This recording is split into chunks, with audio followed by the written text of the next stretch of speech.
الحمد لله وكفى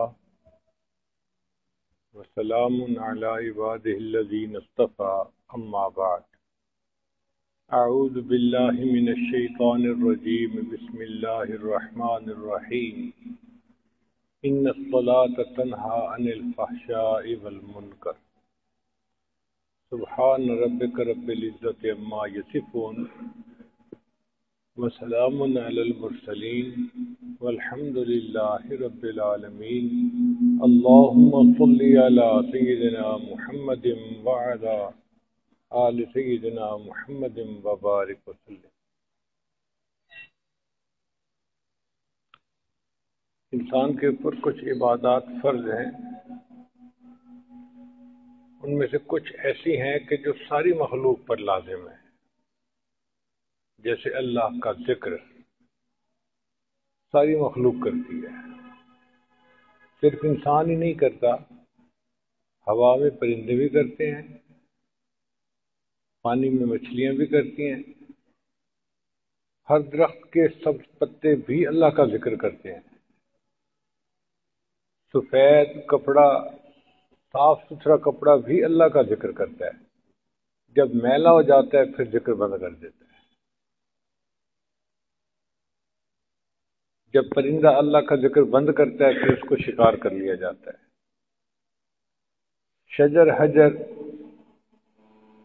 جو مخلوق بھی ہے سب اللہ کا ذکر کرتی ہے۔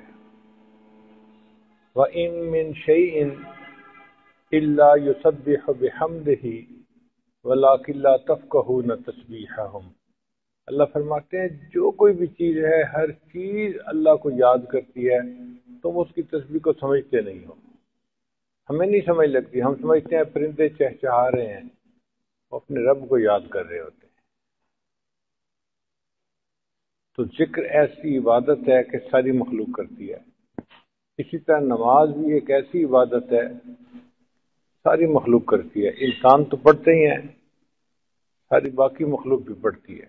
مفسرین نے لکھا ہے کہ درختوں کو اللہ تعالیٰ نے قیام کی حالت سے پیدا کیا ہے، چوپایوں کو اللہ تعالیٰ نے رکوع کی حالت سے پیدا کیا ہے، کیڑے مکوڑوں کو اللہ تعالیٰ نے سجدے کی حالت سے پیدا کیا ہے، اور پہاڑوں کو اللہ تعالیٰ نے عطیات کی حالت میں پیدا کیا ہے۔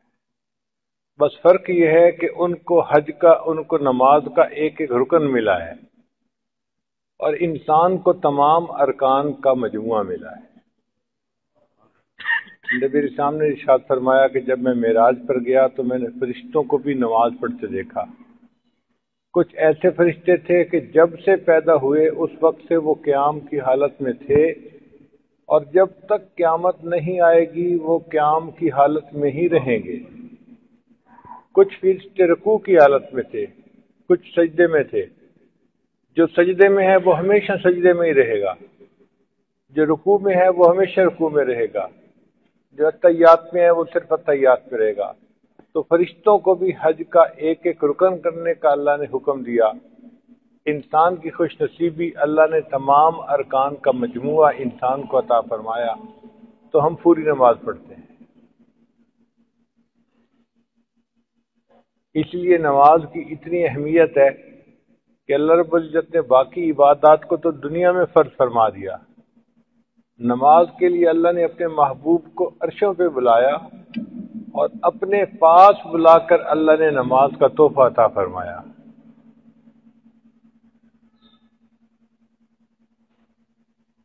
معراج پر نماز فرض ہوئی۔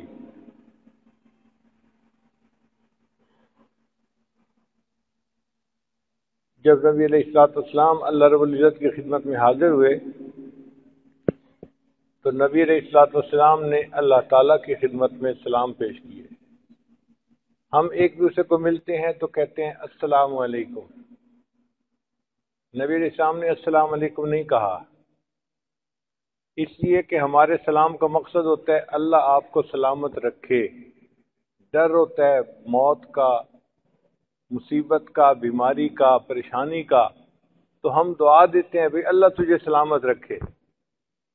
اللہ کو کسی چیز کا ڈر نہیں ہے، اللہ کے پاس نہ کوئی مصیبت ہے، نہ بیماری ہے، نہ پریشانی ہے، وہ ان چیزوں سے تمام سے منزہ اور مبرہ ہے۔ تو اس لیے نبی علیہ السلام نے اللہ تعالیٰ کو السلام علیکم نہیں کہا، بلکہ جب اللہ کی بارگاہ میں حاضر ہوئے تو نبی علیہ السلام نے کہا التحیات للہ والصلوات والطیبات، زبان سے جتنی عبادتیں کی جاتی ہیں اے اللہ وہ ساری کی ساری عبادتیں آپ کے لیے ہیں، اور جو بدن سے عبادتیں کی جاتی ہیں وہ بھی آپ کے لیے، اور جو مالی عبادتیں ہیں وہ بھی آپ کے لیے ہیں۔ تو تین الفاظ کے التحیات للہ والصلوات والطیبات، اس کے جواب میں اللہ تعالیٰ نے جواب فرمایا السلام علیک ایھا النبی ورحمۃ اللہ وبرکاتہ۔ تین لفظوں کے جواب میں اللہ نے بھی تین الفاظ فرمائے، یہ اللہ کی طرف سے جواب تھا، السلام علیک ایھا النبی ورحمۃ اللہ وبرکاتہ۔ اب جب سلام دعا ہوئی تو فرشتوں نے بھی اپنے آپ کو اس میں شامل کیا، السلام علینا وعلی عباد اللہ الصالحین۔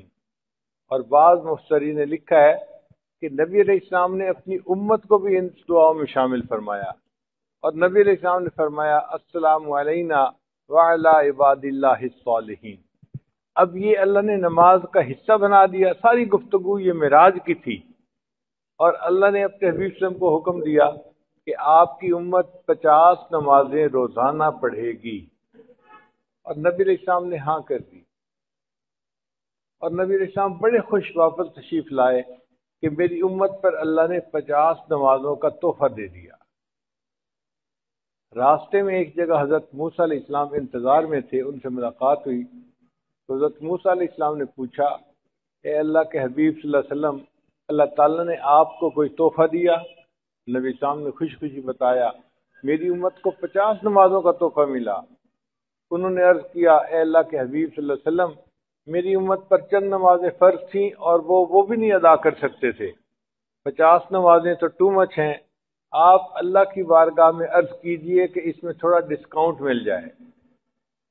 تو نبی علیہ السلام پھر واپس اوپر گئے، اللہ نے 5 نمازیں کم کر دی۔ پھر موسیٰ علیہ السلام نے کہا کہ ابھی بھی زیادہ ہیں، اللہ نے اور 5 نمازیں کم کر دی۔ ہر مرتبہ اوپر جاتے رہے، 5 نمازیں کم ہوتی رہیں تو چونکہ حضرت آدم علیہ السلام نے شکرانے کے نفل پڑھے تھا فرما دی، تو چونکہ حضرت آدم علیہ السلام نے شکرانے کے نفل پڑھے تھے، ان کی پیروی میں اللہ نے اولاد آدم کو فجر کی نماز عطا فرما دی۔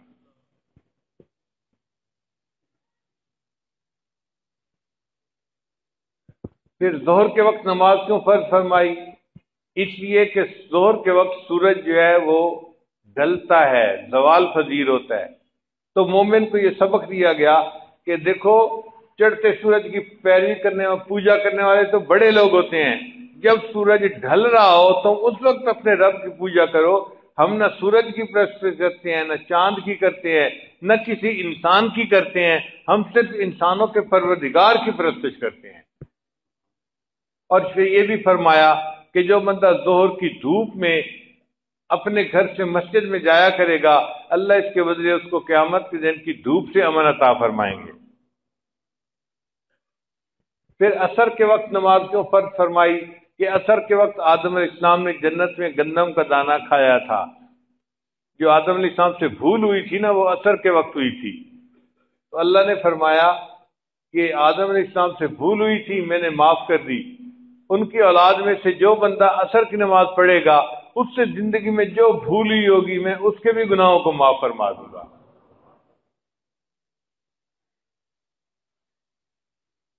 پھر مغرب کی نماز اس لیے فرض فرمائی کہ میرے بندے سارے دن میں تو جو غلطیاں کرے گا، اگر تم مغرب کی نماز پڑھ لے گا تو میں تیرے سارے دن کی کوتاہیوں کو معاف فرما دوں گا۔ اور عشاء کی نماز اس امت کی خصوصیت ہے، پہلی امتوں میں سے کسی پر عشاء کی نماز فرض نہیں ہوئی، صرف امت محمدیہ پر ہوئی۔ یہ کیوں اللہ نے فرض فرمائی؟ اس لیے کہ نبی علیہ السلام کو جو معراج حاصل ہوا تھا وہ عشاء کے بعد ہوا تھا، اللہ نے امت پر عشاء کی نماز فرض فرمائی، میرے بندوں تم عشاء کی نماز پڑھو گے، میں اس کے بدلے تمہیں روحانی معراج عطا فرما دوں گا۔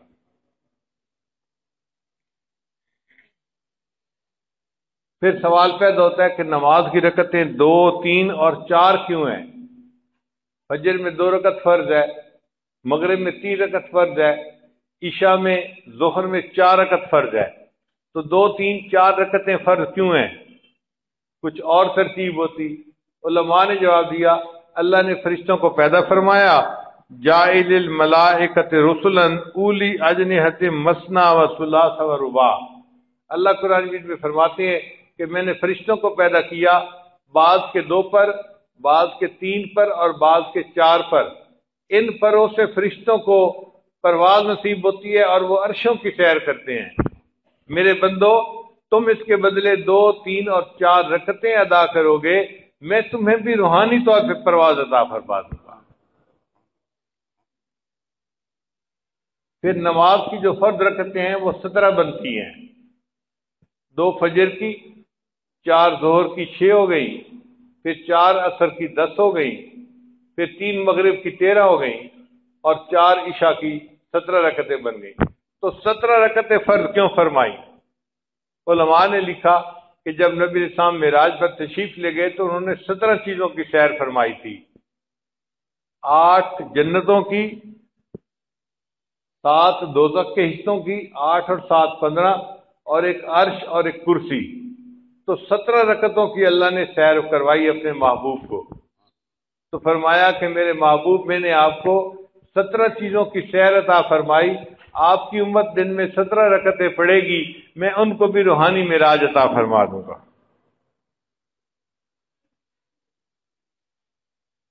اب سوال پیدا ہوتا ہے کہ نماز پڑھنے پر اللہ بندے سے اتنا خوش کیوں ہوتے ہیں؟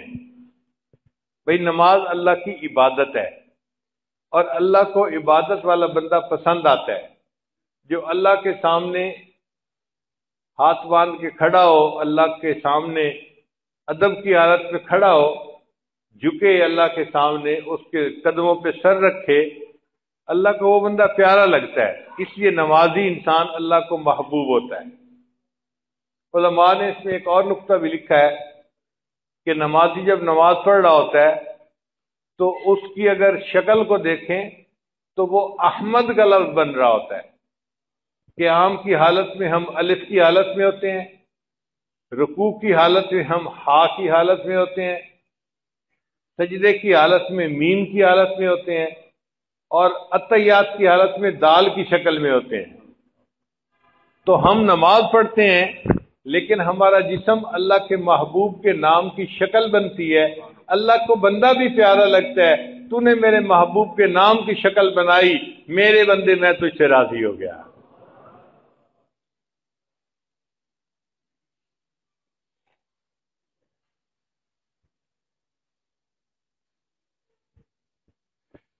نماز میں فاتحہ کیوں ضروری ہے؟ نبی اسلام نے ارشاد فرمایا لا صلاۃ الا بفاتحۃ الکتاب، کہ فاتحہ پڑھے بغیر نماز نہیں ہوتی۔ اس کی اہمیت اتنی کیوں ہے؟ علماء نے لکھا کہ اللہ نے جو کچھ آسمانی کتابوں میں نازل کیا وہ سارا کچھ اللہ نے قرآن مجید میں نازل فرما دیا۔ جو اللہ نے قرآن مجید میں نازل کیا وہ سارا کا سارا اللہ نے سورہ بقرہ میں نازل فرما دیا۔ جو سورہ بقرہ میں نازل ہوا اللہ نے اس کو سورہ فاتحہ میں نازل فرما دیا۔ اس لیے فاتحہ کو کہتے ہیں فاتحۃ الکتاب، کتاب کا اوپننگ چیپٹر، پریفیس جس کو کہتے ہیں، یعنی پوری اللہ کی جو تعلیمات تھیں ان کا خلاصہ سورہ فاتحہ میں آ گیا ہے۔ چونکہ یہ خلاصہ ہے تمام آسمانی تعلیمات کا، اس لیے اللہ نے اس کا پڑھنا ہر رکعت کے اندر فرض فرما دیا۔ اور ویسے بھی اگر آپ سورہ فاتحہ کی معانی پر غور کریں تو دل گواہی دیتا ہے کہ واقعی انسان کو ہر نماز میں توجہ کے ساتھ سورہ فاتحہ پڑھنی چاہیے۔ سورہ فاتحہ کے شروع میں اللہ فرماتے ہیں الحمدللہ رب العالمین، سب تعریفیں اللہ کے لیے ہیں جو جہانوں کا پروردگار ہے۔ اور واقعی بات سچی ہے کہ بندے تو اللہ کی تعریف کر ہی نہیں سکتے، ہم جتنا زور لگا لیں، جتنا اللہ کی تعریفیں کرنا چاہیں کر لیں، ہم اللہ کی تعریف کا حق ادا کر ہی نہیں سکتے۔ آپ بتائیں ایک چیونٹی کو اگر کوئی کہے کہ تم سپر کمپیوٹر کی اسپیسیفکیشن ذرا بتاؤ، بھئی چیونٹی کیا اور سپر کمپیوٹر کو کیا سمجھے، اس کی کیا وہ جو ہے وہ اسپیسیفکیشن بتائے گی؟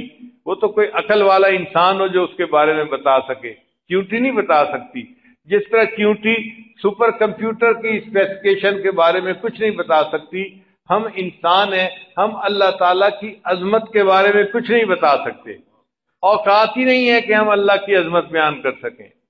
ہماری بات کیا، ہمارے آقا اور سردار حضرت محمد مصطفیٰ احمد مجتبی صلی اللہ علیہ وسلم نے فرمایا، اللہم لا احصی ثناء علیک، اے اللہ میں آپ کی تعریفوں کا احاطہ نہیں کر سکتا، انت کما اثنیت علی نفسک، آپ ایسے ہیں جیسے آپ نے تعریفیں خود بیان فرمائی ہیں۔ تو انسان تو اللہ کی تعریف بھی نہیں ادا کر سکتا، وہ ہماری تعریفوں سے بھی برتر اور بلندتر ذات ہے۔ نبی رسول نے فرمایا، ما عبدنا کا حق کا عبادتک، اے اللہ ہم نے آپ کی عبادت نہیں کی جیسے عبادت کرنے کا حق تھا۔ نبی رسول نے فرمایا، فرشتے اللہ کی عبادت کرتے ہیں اور ساتھ یہ بھی کہتے ہیں، ما عبدنا کا حق کا عبادتک، اے اللہ ہم آپ کی عبادت کا حق ادا نہیں کر سکے۔ جب انسان بھی حق ادا نہیں کر سکتا، فرشتے بھی اللہ کی عبادت کا حق ادا نہیں کر سکتا، تو پھر اس کا مطلب یہ ہے کہ ہم عبادت کا تو حق ادا کر ہی نہیں سکتے، تو پھر عبادت کا کیسے حق ادا ہوگا؟ بس یہی ہے کہ ہم اللہ تعالیٰ کی تعریفیں بیان کریں اور پھر یہ سمجھیں کہ ہم تو حق ادا نہیں کر سکے۔ اس لیے اللہ نے اپنی تعریفیں خود بیان فرمائی ہیں۔ الحمدللہ رب العالمین، سب تعریفیں اللہ کے لیے ہیں جو جہانوں کا پروردگار ہے، اور واقعی تعریف سجتی بھی اللہ کو ہے۔ دنیا میں ایک بندہ دوسرے کی تعریف کرے، حقیقت میں وہ اللہ کی تعریف ہے، کیونکہ اس بندے کو کس نے بنایا؟ اللہ نے بنایا۔ خاوند بیوی کی تعریف کرتا ہے، تم بڑی پیاری ہو، بڑی خوبصورت ہو، بڑی اچھی ہو، بڑے اچھے اخلاق والی ہو، تو بیوی کی تعریف کرنے پر اس نے کس کی تعریف کی؟ اللہ کی تعریف کی، اس لیے کہ بیوی کو کس نے بنایا؟ اللہ نے بنایا۔ بیوی خاوند کی تعریفیں کرتے نہیں سکتی، بڑے اچھے اخلاق والے ہیں، بڑے احسان کرتے ہیں، بہت محبت دیتے ہیں، بہت پیار سے رکھتے ہیں، اس نے خاوند کی تعریف نہیں کی، اس نے کس کی تعریف کی؟ تو مخلوق میں سے کوئی بندہ کسی کی بھی تعریف کرے، وہ تعریف حقیقت میں بنتی کس کی ہے؟ اللہ کی تعریف بنتی ہے، جس نے مخلوق کو پیدا کیا۔ اس لیے تعریف کا اصل حقدار کون ہے؟ اللہ نے فرمایا الحمدللہ رب العالمین۔ تو آپ دیکھیے، جب ہم کہہ رہے ہوتے ہیں اللہ سب تعریفیں آپ کے لیے ہیں، آپ جہانوں کے پروردگار ہیں، ہم کتنے بڑے مضمون کو ایک لفظ میں بیان کر رہے ہوتے ہیں۔ پھر رب العالمین کا معنی جو جہانوں کا پروردگار ہے۔ رب کہتے ہیں جو کسی کا مربی ہو، کسی کو پرورش دے کر پروان چڑھائے، جیسے مالی پودے کا مربی ہوتا ہے، اس کو بیج سے لے کے درخت بنانے تک اس کو جو ہے نا نگرانی کرتا ہے، پانی دیتا ہے، خوراک دیتا ہے اور درخت بنا دیتا ہے۔ ماں باپ اولاد کے مربی ہوتے ہیں، بچے کے پیدا ہونے سے لے کے اس کی جوانی تک اس کی پرورش کرتے ہیں، اس لیے وہ بچے ماں باپ ان کے بچوں کے مربی کہلاتے ہیں۔ تو اللہ رب العزت ساری مخلوق کا رب ہے، ساری مخلوق کو کمال تک کون پہنچاتا ہے؟ ہمیں کون پالتا ہے؟ اور یہ بہت بڑا سوال ہے۔ اللہ نے انسان کو دنیا میں پیدا کرنے سے پہلے عالم ارواح میں اکٹھا فرمایا اور ان سے وعدہ لیا، الست بربکم، کیا میں تمہارا رب نہیں ہوں؟ تو سب نے جواب دیا بلا، اے اللہ آپ ہی ہمارے رب ہیں۔ اللہ تعالیٰ نے انسانوں کو دنیا میں بھیجا، جاؤ زندگی گزارو، اور پھر میں دیکھتا ہوں کہ تم دنیا میں کس کو رب مانتے ہو، تم کیا یقین رکھتے ہو، ہمیں اللہ پال رہا ہے یا ہمیں فیکٹری پال رہی ہے، ہمیں کاروبار پال رہا ہے، ہمیں زراعت پال رہی ہے، ہمیں ملازمت پال رہی ہے۔ آج دیکھو ہمارا یقین بگڑا ہوا ہوتا ہے، ہم نماز نہیں پڑھتے، وہ جی دکان کا وقت تھا، نماز نہیں پڑھتے جی اس وقت گاہک زیادہ تھے، دکان جی اس وقت دکان کا ٹائم ہو گیا تھا۔ تو اس کا مطلب ہے ہم نے اللہ کو رب نہیں مانا، ہم نے تو اپنی نوکری کو اور پیشے کو رب بنا لیا۔ اور اس دھوکے میں بہت سارے لوگ پڑے ہوئے ہیں، وہ جی نوکری نہ ہوگی ہم کھائیں گے کہاں سے؟ بھئی اللہ کھلاتا ہے، اللہ ہی ہمیں کھلائے گا، وہی ہمارا رب ہے، اور اسی نے وعدہ فرمایا کہ وہ ہماری ضروریات کو پورا فرمائے گا۔ تو رب ہمارا کون ہے؟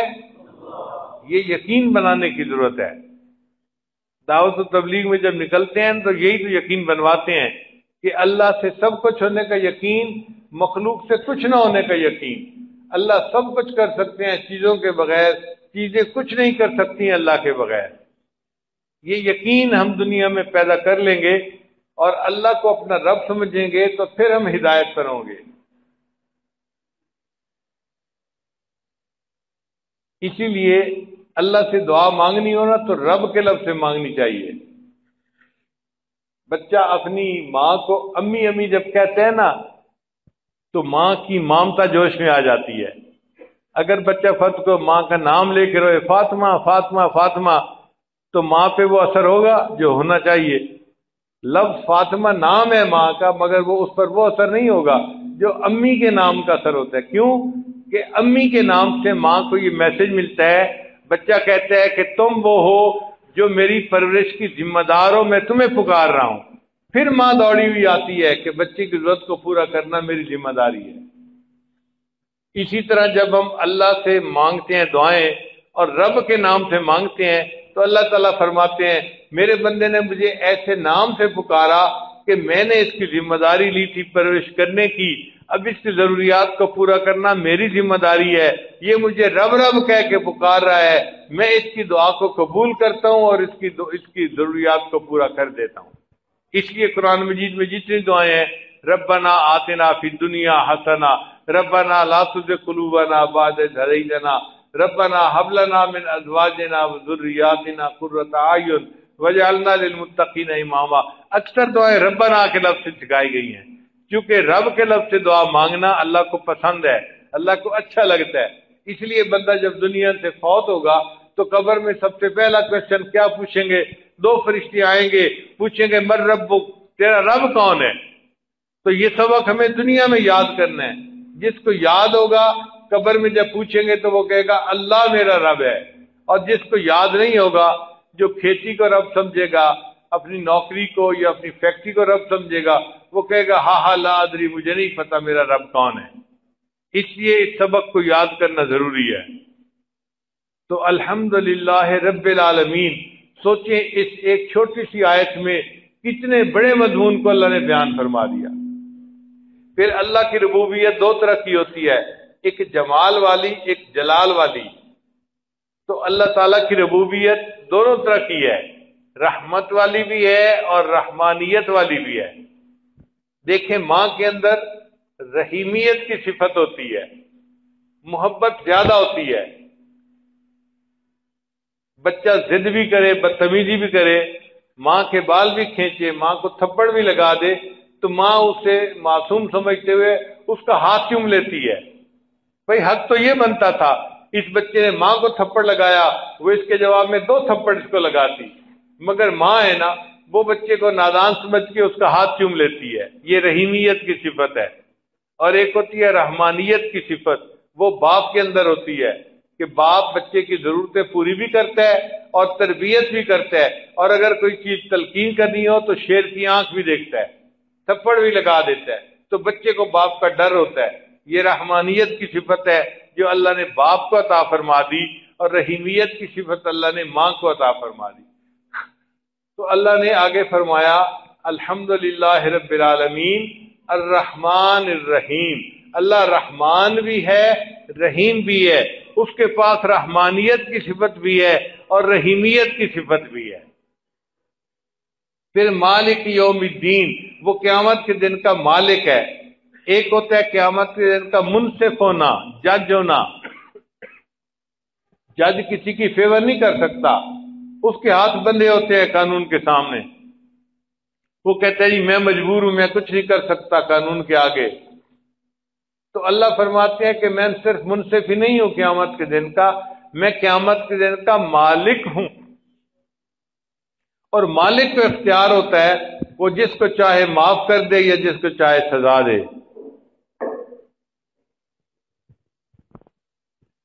تو قیامت کے دن کا مالک کون ہے؟ اللہ ہے۔ تو ہم اللہ سے رحم کی اپیل کریں اے اللہ ہم پر رحم فرمانا اور قیامت کے دن ہمارے سب گناہوں کو معاف فرما دینا۔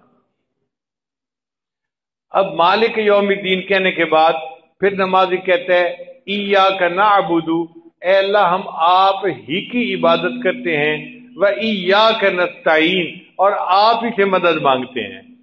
اللہ کو یہ بات اچھی لگتی ہے، میرے بندے عبادت بھی تم میری کرتے ہو اور مدد بھی تم مجھ سے مانگتے ہو، میں تمہاری مدد کروں گا۔ بھئی مدد کون سی مانگ رہے ہیں؟ اے اللہ سب سے بڑی مدد یہ ہے اہدنا الصراط المستقیم، ہمیں سیدھے راستے کی رہنمائی فرما دینا، ہم بھٹک نہ جائیں، ہم گمراہ نہ ہو جائیں، ہم نفس اور شیطان کے شکار نہ ہو جائیں، ہمیں سیدھا راستہ دکھا دینا۔ اللہ فرماتے ہیں اچھا سنو، سیدھا راستہ یہ ہے صراط الذین انعمت علیہم۔ آسان جواب یہ تھا کہ اللہ فرما دیتے اچھا صراط القرآن والحدیث، تم قرآن اور حدیث کے راستے پر عمل کرنا۔ اللہ فرماتے ہیں نہیں نہیں، ان لوگوں کا راستہ جن پر تیرا انعام ہوا، یعنی ان بندوں کی پیروی کرو، ان کے پیچھے چلو، ان کی اقتداء کرو، ان کی تقلید کرو جن پر میرا انعام ہوا۔ صراط الذین انعمت علیہم قرآن مجید ہے۔ دیکھیں اللہ نے کتنی وضاحت کے ساتھ بات کو واضح کر دیا کہ تم سیدھا راستہ حاصل کرنا چاہتے ہو تو یہ سیدھا راستہ صرف کتاب پڑھ کے تمہیں نہیں ملے گا، تم ان لوگوں کے نقش قدم پر چلو جو میرے انعام یافتہ بندے ہیں۔ اے اللہ آپ کے انعام یافتہ بندے کون سے ہیں؟ اللہ فرماتے ہیں 4 بندے انعام یافتہ ہیں، من النبیین والصدیقین والشہداء والصالحین۔ تو 4 کی پیروی کرنا، تم 4 کی پیروی کرو گے تو تم بھی انعام یافتہ بن جاؤ گے، اور 4 کی بات نہیں ماننی، 4 کی ماننی ہے، 4 کی نہیں ماننی۔ اللہ جن کی ماننی ہے وہ کون سے؟ فرمایا انبیاء، صدیقین، شہداء اور صالحین۔ اور اے اللہ 4 جن کی نہیں ماننی وہ کون سے؟ فرمایا غیر المغضوب علیہم ولا الضالین، کہ جن پر آپ کا غضب ہوا اور جو دھوکے میں پڑ گئے وہ 4 ہیں، ملحدین، مشرکین، یہود اور نصارہ۔ 4 جن کی بات ہم نے نہیں مانی وہ کون سی قومیں ہیں؟ یہود، نصارہ، ملحدین اور مشرکین۔ یہ میرے عذاب والے بندے ہیں، ان کو عذاب ملنا ہے، یہ میرے مبغوض ناپسندیدہ بندے ہیں، ان کے راستے پہ نہیں چلنا۔ تو 4 کی ماننی ہے، 4 کی نہیں ماننی۔ جب ہم نے یہ وعدہ کر لیا اللہ ایسے کریں گے تو اللہ نے فرمایا اچھا اب تم اس پوزیشن میں آ گئے ہو کہ میری کتاب کو پڑھو، یہ تمہیں سیدھا راستہ دکھائے گی اور تم اچھی زندگی گزار سکو گے۔ اس لیے سورہ فاتحہ کے اندر آپ دیکھیے کتنے مضامین کو اللہ نے اکٹھا فرما دیا، الحمد سے لے کے والضالین تک کتنے مضامین آ جاتے ہیں۔ اس لیے جب آپ نماز پڑھا کریں ان تمام مضامین کا استحضار دل میں کیا کریں کہ اللہ نے ہمیں ان باتوں کا حکم فرمایا ہے۔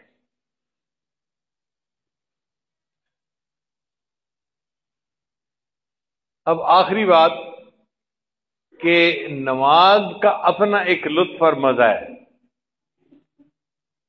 جیسے نابالغ بچے کو بلوغ کے مزے کا پتہ نہیں ہوتا، اسی طرح عام بندے کو نماز کے لطف اور مزے کا پتہ نہیں ہوتا، اور جن کے دل سنبھرے ہوئے ہوتے ہیں ان کو نماز کے مزے کا پتہ ہوتا ہے، وہ سکون کے ساتھ، تسلی کے ساتھ، تعدیل ارکان کے ساتھ نماز پڑھتے ہیں اور اپنے دل کے مزے لیتے ہیں۔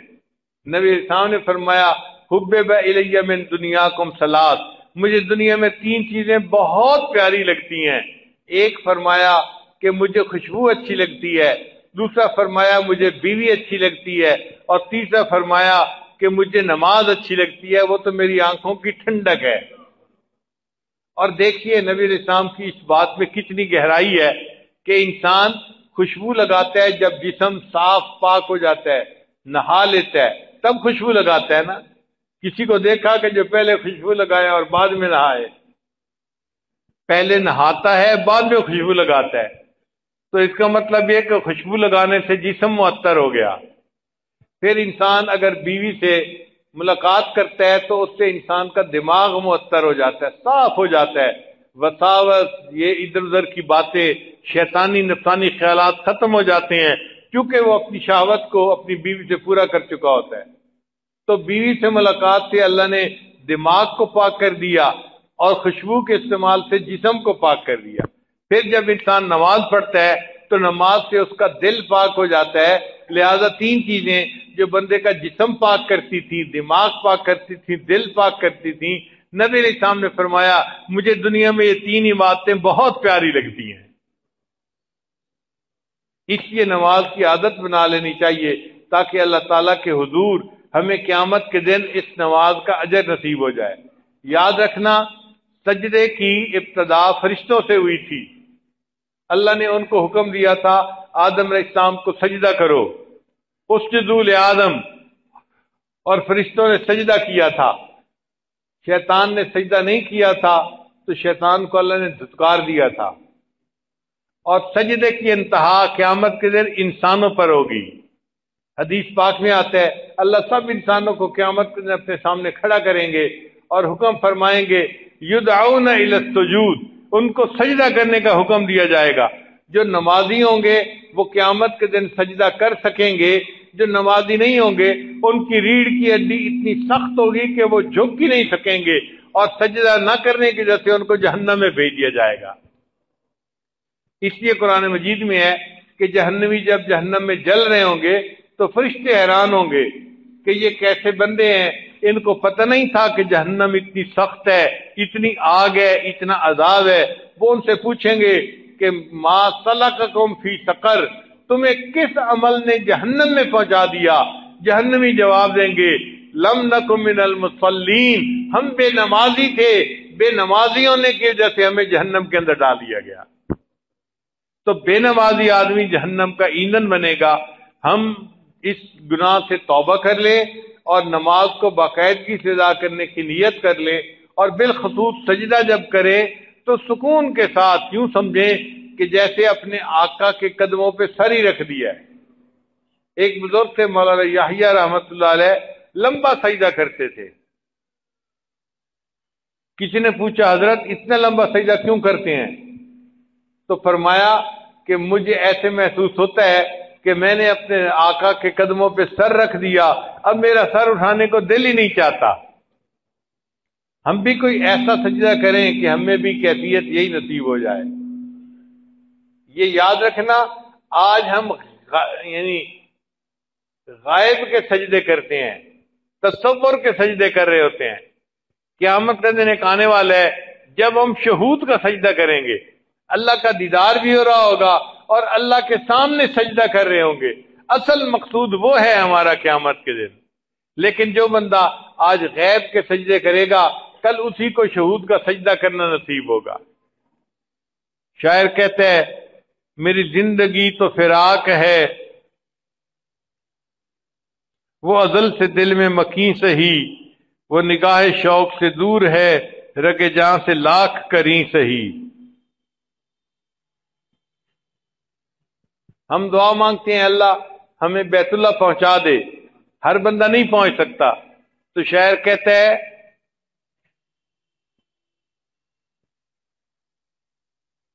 تیرا در تو ہم کو نہ مل سکا، تیری راہ گزر کی زمیں سہی۔ تیرا در تو ہم کو نہ مل سکا، تیری راہ گزر کی زمیں سہی، ہمیں سجدہ کرنے سے کام ہے، جو وہاں نہیں تو یہیں سہی۔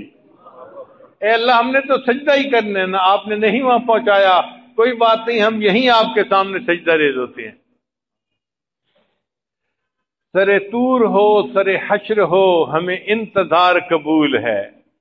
اے اللہ آپ نے قیامت کے دن کا وعدہ فرمایا ہے میرے بندو میں تمہیں اپنا دیدار بھی کرواؤں گا اور تم میری زیارت کرتے ہوئے مجھے سجدہ کرو گے اس دن۔ اے اللہ سر طور ہو سر حشر ہو ہمیں انتظار قبول ہے، وہ کبھی ملیں وہ کہیں ملیں، وہ کبھی صحیح وہ کہیں صحیح۔ اے اللہ آپ وعدہ تو کریں، ہم انتظار کرنے کے لیے تیار ہیں۔ کاش کہ وہ وقت آئے قیامت کا دن ہو اور ہم آپ کی زیارت کرتے ہوئے آپ کو سجدہ کر رہے ہوں۔ اللہ تعالیٰ ہمیں خشوع و خضوع کے ساتھ نماز پڑھنے کی توفیق عطا فرمائے۔ وآخر دعوانا ان الحمد للہ رب العالمین۔